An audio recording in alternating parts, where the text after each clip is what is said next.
What's going on, ladies and gentlemen? Welcome to a brand new video here on the channel today. I am actually recording this about 3 hours before the start of the 2025 Premier League season, where Liverpool kick off the season as defending champs.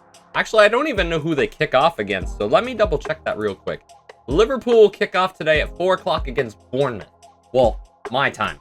It'll be like 8 p.m. in the UK, but exciting times ahead. The Premier League is back, and what I'm going to be doing today, I'm going to be doing the most basic bitch video ever done in the Premier League. Well, I'm going to predict the whole season, top to bottom. What I got to do at the end of this season is remind myself to do a reaction video to a video of this video showing how I did the whole thing, essentially. Like, what are my, like, what were my predictions at the start of the year versus how it ended? See how many I got right. I've got a pretty good feeling about this year. I'm not too biased this year. I don't think I can be after the season Man United had last season. But anyways, guys, it's a very, very big season up ahead. But before we get started, I want to talk about Fantasy Premier League a little bit before we hop into it. Damn, it is really bright compared to my webcam. Sorry for that, guys. But anyway. Here is my team for the Fantasy Premier League season. We have Vicario in between the sticks, Calvin Bassey, Virgil van Dijk, Matthijs de Ligt, Ola Aina, Carlos Baleba, who I pray is a Man United player by the end of the transfer window, Mo Salah, Cole Palmer, those are my vice-captain and captain, Omar Marmoush on the left-hand side, Jared Bowen and Ollie Watkins. I will be creating a Fantasy Premier League, like, for you guys at home as well. If it'll let me do it, links in the description down below. But this is the team I've got. I've got whoever McGill is for Brighton. Honestly, don't know who that is. Mark Gahey, a couple of Leeds players, and Patrick Bamford and Luca Ginotto on the bench. That should be a really decent lineup. But, like, I really rate this team, man. I think De Ligt will see a lot of games this season. Obviously, Virgil van Dijk straight into the fence. I picked Calvin Bassey because he tends to get a lot of headers, so I think that could be a great fantasy Premier League defender at a very low price. Ola Aina tends to get up from the back for Nottingham Forest. Baleba, I mean, I could probably swap Baleba out, to be honest. He's more of a defensive midfielder. But in terms of through balls, he seems to have it all in the tank. He reminds me of a modern day N'Golo Kante in a way. So I could see Carlos Baleba having a big season, especially if he joins that Man United team.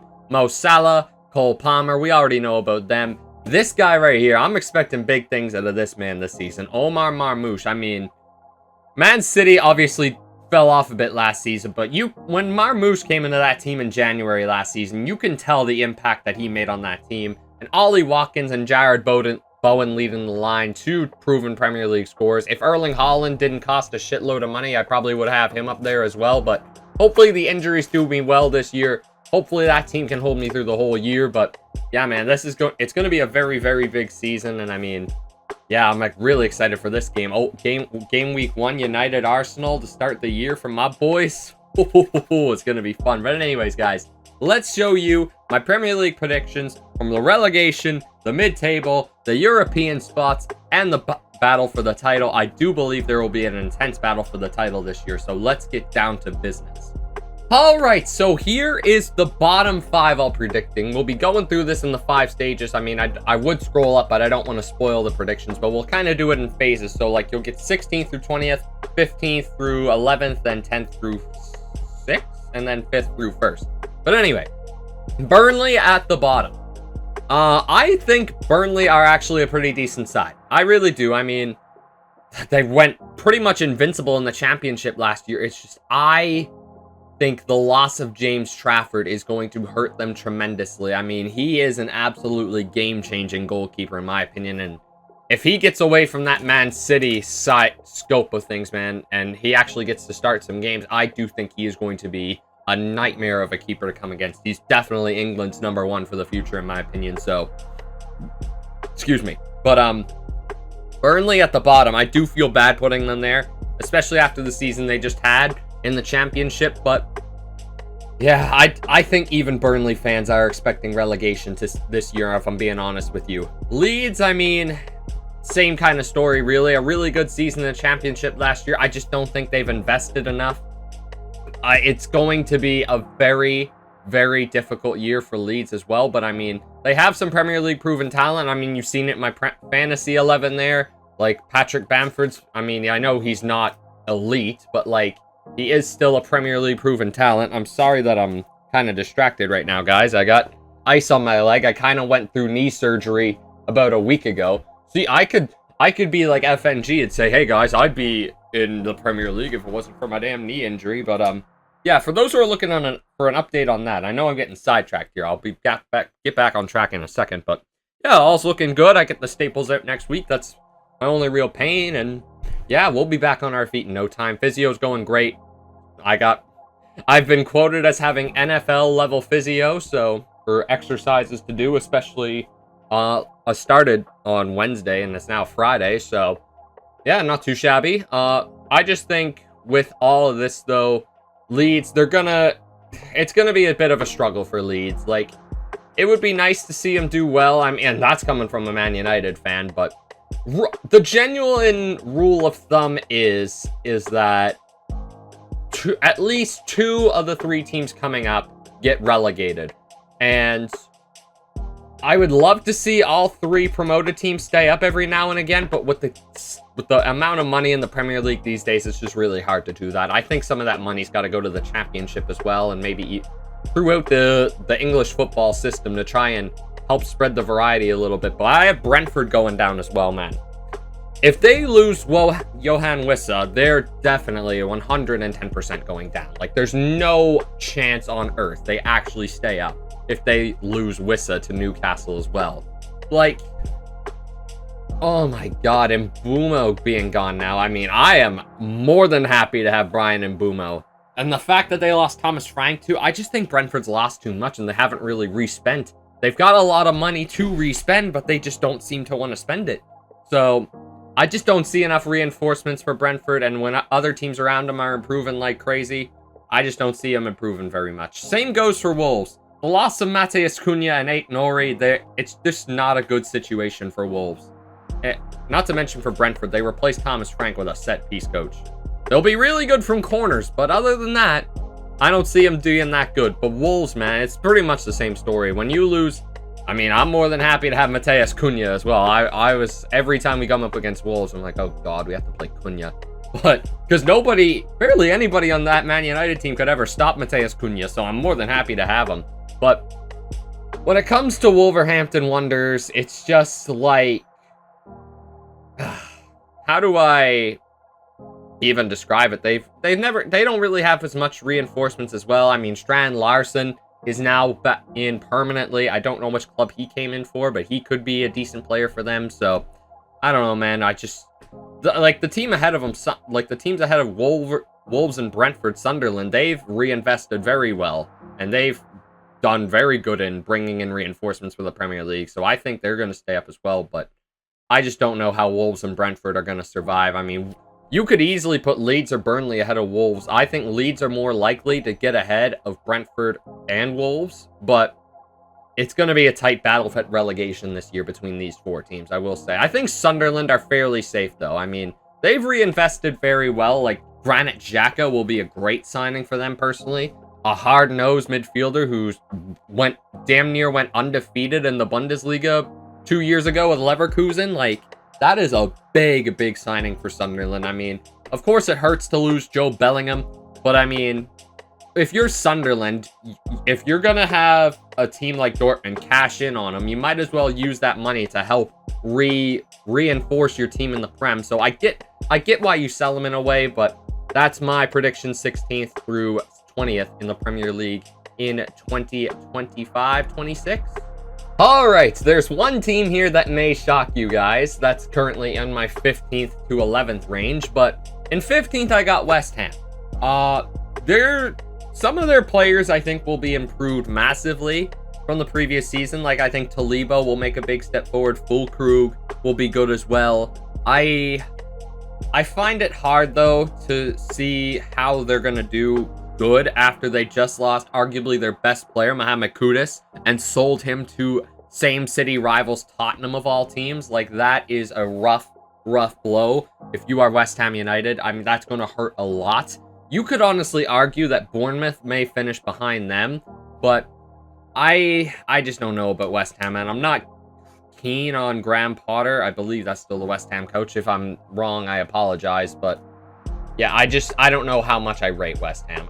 I just don't see him having a good season, to be honest. I mean, Spenny Owens boys deserve a good season, but I don't think it's going to come this time around. And Bournemouth, man, it's just the losses that some of these teams have had, like Brentford, Wolves, Bournemouth, West Ham. They've lost all their main stars, and for Bournemouth, like the Dean Howson loss in particular, that's going to be a rough loss for Bournemouth. And I mean, they basically have a whole new defense now. It's not ideal for Bournemouth to be that empty-handed in defense. And Iraola even said Man United looked like a class team in preseason. I'm like, my man, we finished here last year.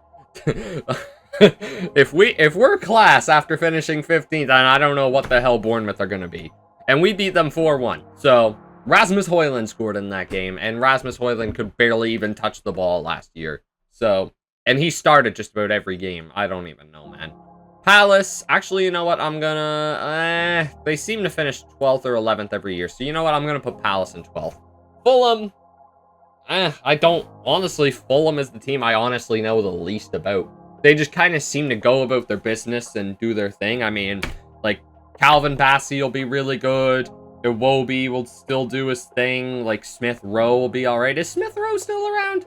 I think he is. I don't see why he wouldn't be. But, yeah, Fulham are just going to have another Fulham year, if you ask me. They just kind of, they're just there. They pick up the odd win against the big side. They're a thorn in basically everybody's cap. That's just Fulham in a nutshell, man. They're not an easy team to come up against, and I definitely rate them against a lot of the big teams in the league this year. But yeah, I think 13th is fair for them. Crystal Palace, man. Palace look very good. If they lose Eze, man, I would feel so bad for them. Like, Dean Henderson has come out to be absolutely class. Shout out Dino. Love Dino. But have Palace even really got anyone? Not really. They haven't reinforced, and they're in Europe this year, which could be, well, the Conference League, but that could be a big hurdle for them, having to play midweek games just about every week. And I mean, you got the EFL Cup as well, the FA Cup coming up. Who knows how far Palace go in the Conference League, but I don't think that being in Europe helps Crystal Palace out at all this year. I think that's really unfortunate luck for the Blues.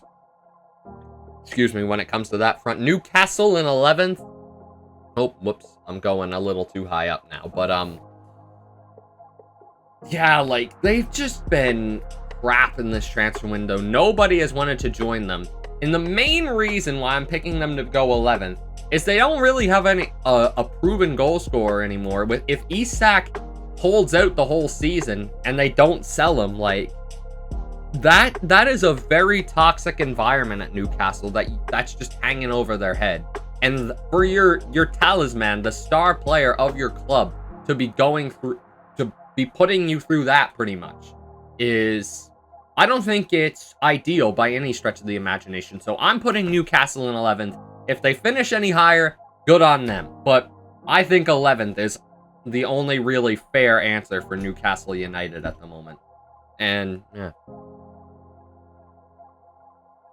Alright, now we're in the top half of the table. And honestly, you're going to look at Everton there and be like, what the hell is wrong with this guy?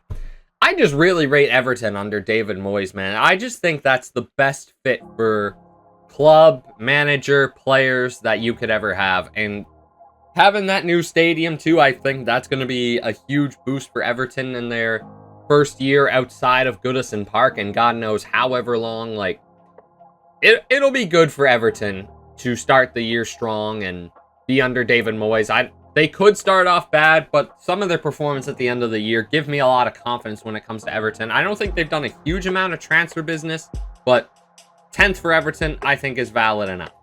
9th, Nottingham Forest. I mean, may they get a points deduction because of Mr. Marinakis and whatever the hell he does on his spare time, and whatever the hell he does in his work life. I don't even know. Will he be cancelled for holding Morgan Gibbs-White's cousins hostage after we got a here we go for him signing for Tottenham? Don't ask me, bro. Don't ask me.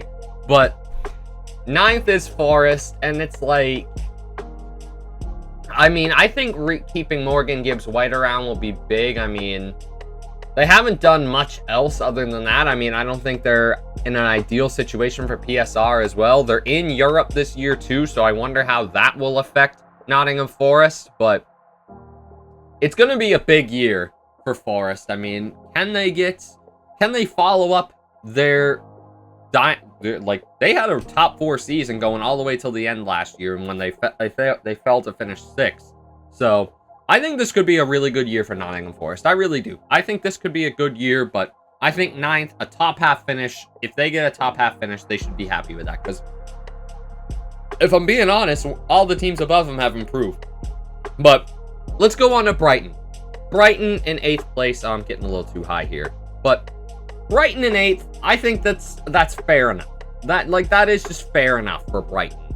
And yeah, if they lose Carlos Baleba, they probably could fall back to like 10th or 11th.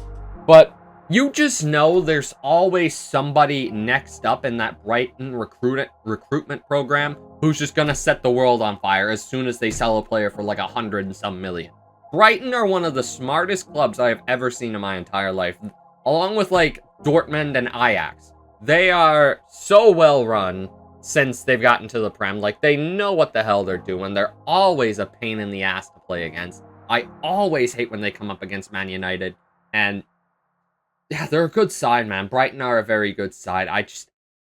They're always a pain in the ass, and I'm sure they're going to be a thorn in everybody's side this season. This is the one you guys are probably waiting for from me.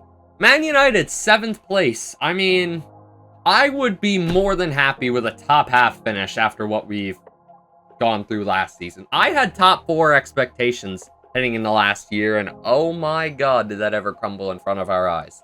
Honestly, though, this season, this time frame with Man United is the first time I have ever felt like we have a true structure in place. We know what we want to play. We know what profile of player we want into that position.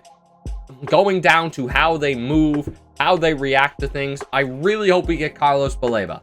Good God, I really hope we get him. Because my idea, in an ideal world for me, you have, with Man United, you put Bruno up on that right forward side, and if you, depending on if you want to start Cunha or Mbeumo, you put one of them on the bench and you put Bruno on either side.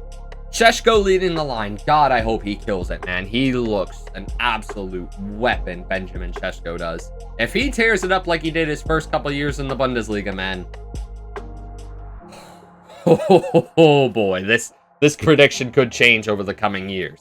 But oh, it's so hard to predict this team because the attack's so bolstered, but we need midfield. Midfield is so key. Like, my ideal Man United lineup would be Šeško, Cunha. Well, you could honestly, Bruno has to be in that front 3. I don't think you can put Bruno in midfield because we just get torn apart too easily.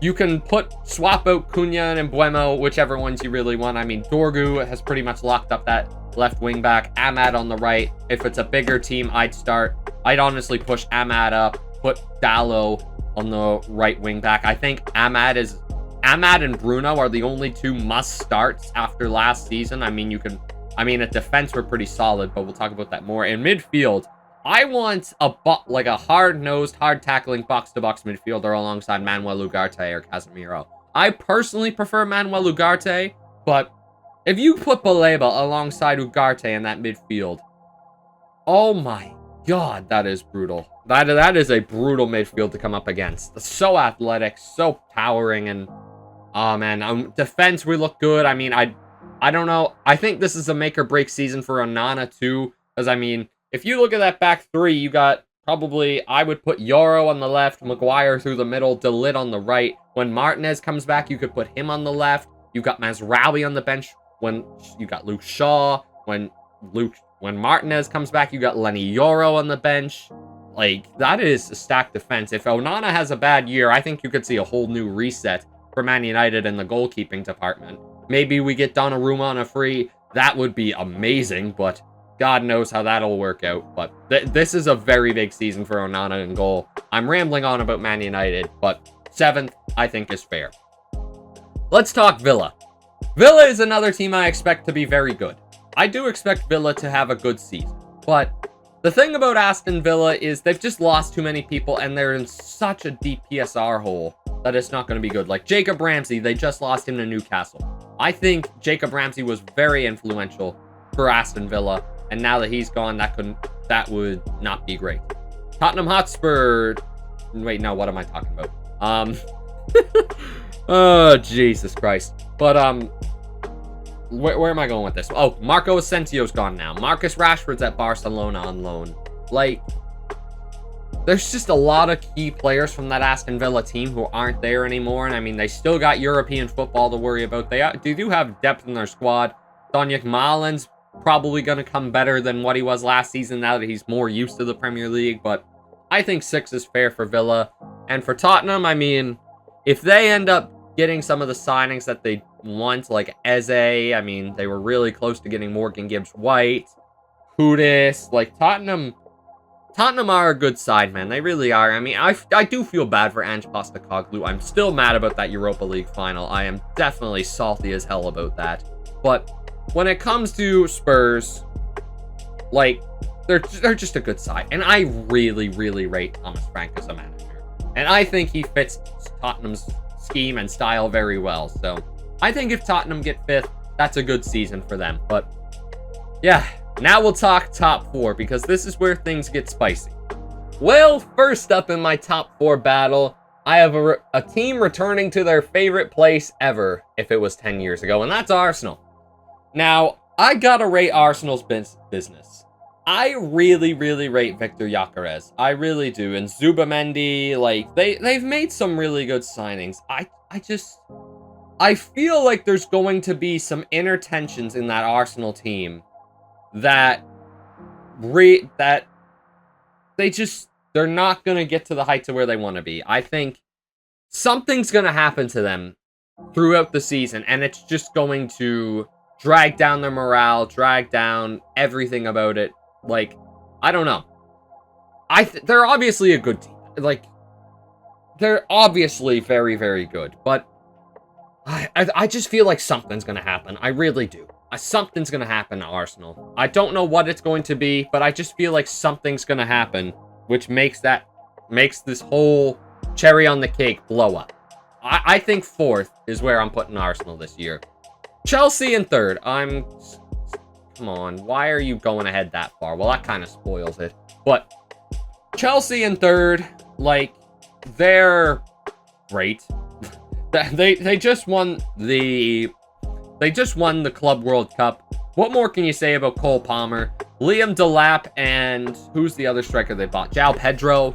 They're going to be very good signings, man. Like, I really do rate Chelsea's chances this year. I think they're getting better and better as the years go on. They're sticking with Enzo Maresca now. They're starting to get things figured out. I think Chelsea in 3rd, it would be a decent season for them. If Chelsea pulled off 3rd, I think they'd be very happy with that.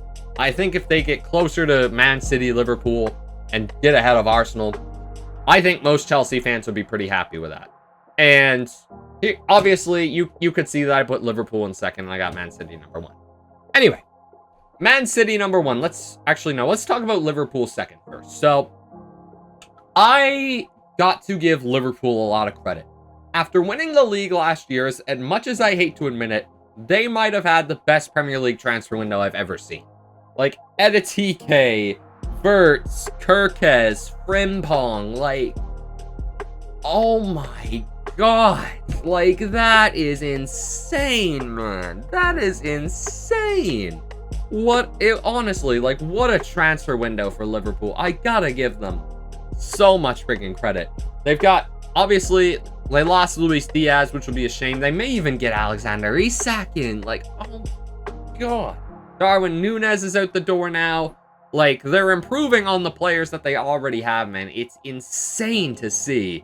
Like, as much as I don't want to see them win or do anything at all, like, I just gotta tip my hat and say fair play. Like, you guys look effing sick. You guys look effing sick. But, With Man City coming back, man, they have Rodri for the full year now. I mean, I actually had the same injury as Rodri. I tore my ACL. So I know how that injury feels. It's far from ideal. I don't know how much Rodri's meniscus had to be repaired. Mine didn't have to get repaired at all. And so that could have saved Rodri a lot of time. Like, I would have been on the crutches for a month more after today if I would have had to get my meniscus repaired, especially a lot. But, man. Man City. Like, they have made some really good signings. Like, Ryan Cherky, I would have loved to seen him come to Man United. Johnny Reinders, however you say his name, from AC Milan. He's a baller. Aït-Nouri, like I mentioned before. Like, and they're going after more signings too, man. I rate Man City's business. They've done the job. They're gonna be a pain in the ass for everybody once again, and yeah, it's just how they operate. But anyways, guys, this is my 20th through 1st Premier League predictions for the upcoming season. And yeah, let's lock this in. How many? Okay, I gotta predict the tiebreaker. How many points will the champions get? I think Man City and Liverpool are gonna go a very long way, and I'm gonna say 97. I'm gonna say 97. We're gonna agree to that. There's my boy Matheus Cunha. All right, we're in the draw. That is my Premier League predictions. Here, wait, I want to save this. Here, Prem picks 25, 26. We can come back and look on this in a bit, but there we go. Lock it in. There's my picks for the 2025-26 Premier League season. If you guys did enjoy this video, please smash that like button, drop a comment down below, subscribe, and share. Those notifications turn on. Sam is severe to upload here on the channel, guys. And don't forget to join the Patreon and the Twitch. Links are in the description down below. I will catch you guys next time around, probably at the end of May when we react to my Premier League predictions. But yeah, until May, guys, enjoy this Premier League season. I am sure it's going to be a fun one. But well, how do I say this? Until May, take care, guys, and peace.